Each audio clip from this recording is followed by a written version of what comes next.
You only get one chance to raise your puppy the right way the first time. The first 24 hours after your puppy comes home are absolutely crucial. What you do right now can mean the difference between a calm, confident puppy who grows into your dream dog, or years of frustration and confusion for both of you. Now, you've probably already heard about puppy-proofing your home and buying supplies that make life easier. Those things matter, but raising a puppy goes far beyond a checklist.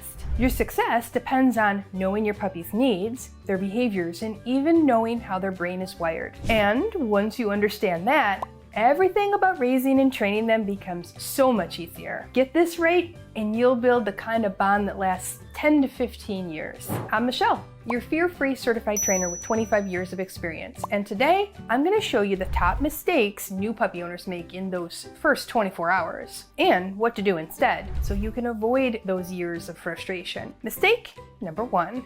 Overwhelming your puppy immediately when you bring your puppy home. They're in a critical stage called the imprint period. This is when they're forming opinions about the world around them that can last a lifetime. The imprint period begins at birth and starts to close around 16 weeks. Now, that doesn't mean imprinting stops at the 16-week mark, but it does mean puppies are much more moldable when they're younger than they will be later, which is why it's your job in those early days to create positive associations, not overwhelm them. So remember, they've just left the only world they've ever known. And to them, your home is like landing in a foreign country. They don't understand your language or the rules or expectations. Everything has to be taught to them. So for the first day, just keep things calm. Avoid big family gatherings or public outings. Let them bond with you and their immediate family first. Their world should be small, quiet, and safe. There's plenty of time for the big, wide world and more space later. Mistake number 2. Dismissing their behaviors. So your puppy's actions and behaviors are a direct result of how they're feeling. So for example, many puppies don't eat or take treats right away, and that's normal. A big mistake is doctoring up the food with toppers or extras to entice them. This teaches puppies to hold out for something better, creating picky eaters and lifelong stress. So instead, stick to designated meal times 3 times per day: morning, midday, and early evening. You can soften the food with warm water if needed, but don't put on toppers. Feeding on a schedule not only creates value in food for training, but it also makes potty training more predictable. Speaking of schedules, I'm going to talk more about how important that puppy schedule is in just a moment, so stay tuned. Now, if the food is left down all the time, puppies nibble randomly, you're going to lose the ability to track bathroom habits. And when they skip meals, they often spit up bile because their tummies are empty. Schedules solve that. Also, for treats, just wait a week or 2 before introducing new foods other than their kibble. Gentle praise and petting count as rewards too, right now. When you do introduce treats, start with kibble or one single ingredient option that matches their food protein. So if their kibble is chicken-based, find a treat like freeze-dried chicken.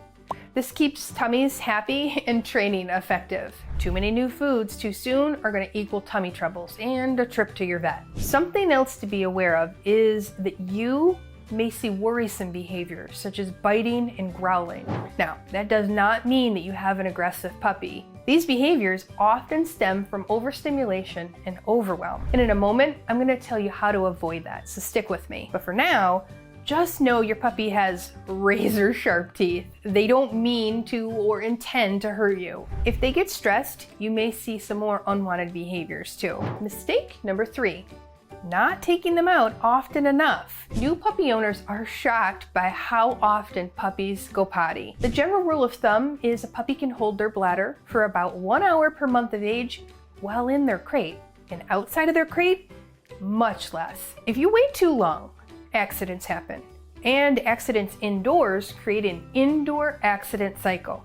That's a tough one to break. Now, if you haven't brought your puppy home yet, here's a pro tip. When you first arrive, take them immediately to the designated potty spot outside before going inside. Set up a small outdoor pen to keep them focused and reward them with a piece of kibble as soon as they finish. To make potty training faster, grab my free digital new puppy starter kit. I'll put the link in the description below this video. 2 of the 4 videos included are on potty training related topics, and there's a printable potty tracker in there so you can start seeing patterns in behavior right away. All right, mistake number 4. giving too much freedom too soon. I want you to think of your new puppy like a guest you don't fully know yet. You wouldn't hand them the keys to every room in your home, right? Well, puppies need small spaces and boundaries right now. So I want you to start with one small, easy to clean space like a kitchen with gates or a playpen. Giving too much space too soon is going to lead to accidents and destructive habits that are hard to undo. Mistake number 5, letting your puppy sleep in bed with you. Now, you might be on the struggle bus and your pup won't sleep unless they're snuggled directly next to you. So you consider bringing them in bed with you. You say, it'll only be just this once. We all need sleep. Oh, I know it's tempting, but here's the truth. Puppies simply aren't ready just yet.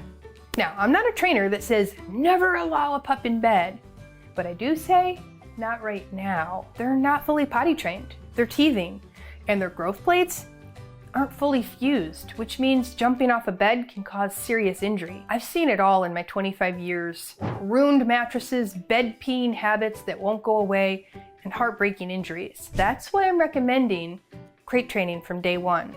A crate gives your puppy a safe, positive place to sleep and helps prevent future issues. If your puppy is already struggling with the crate, or you want tips to avoid problems with the crate training process, comment crate training, and I'll share resources to make it easier for you. Mistake number 6, rushing into training cues. Yes, I'm a trainer telling you not to start with sit, down, stay, and come all on day 1. Why?